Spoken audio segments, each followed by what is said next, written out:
With a username like Blown64Vet, then you know I've got to have a thing for Corvettes. And even though it doesn't have a blower on it anymore, still got the 64 Vet. And this car has been beat on for years and years and years, basically its whole life. Really hasn't had a lot of damage to show for it until now. Broke a pretty big piece in the rear end, and was kind of puzzled at why it waited 50 plus years to break, but I think I figured it out. Let's take a look. The confusing part about this is I just rebuilt the rear end, and the car's been on the road for about 3 months. So after I limped the car home, I jacked it up, took a look at what was going on, because it would still move under its own power, so I knew it wasn't a driveline breakage that caused the problem.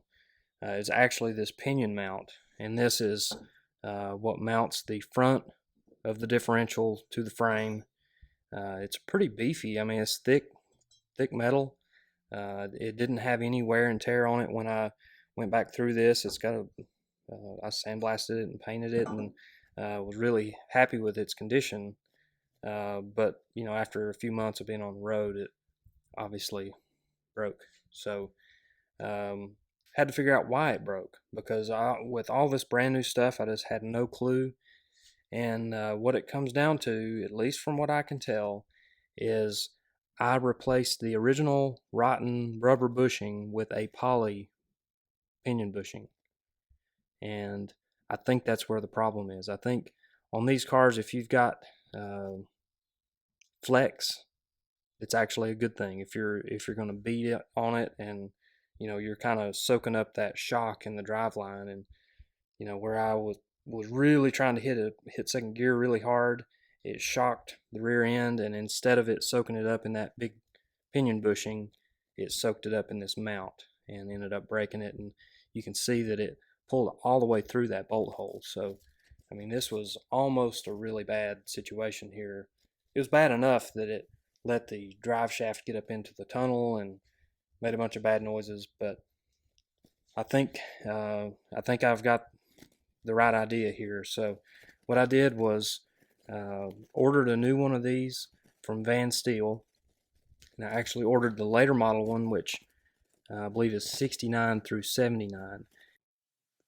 When I found that the bolts wouldn't come out all the way because of those storage containers, I knew that I was going to have to drop the rear end. And I didn't want to take it all the way out because I know how much of a headache that was, because I just did this a few months ago. So what I did was I took the leaf spring bolts loose, actually removed those, and then removed the strut rods, which I have a set of smart struts on this car. So removing the strut rod was pretty straightforward. And then I loosened the two main differential crossmember bolts. You may notice the homemade plates on that differential crossmember, and that's something that my dad added years ago because it tore the other bushings out of it, and he just decided to solid mount the rear end.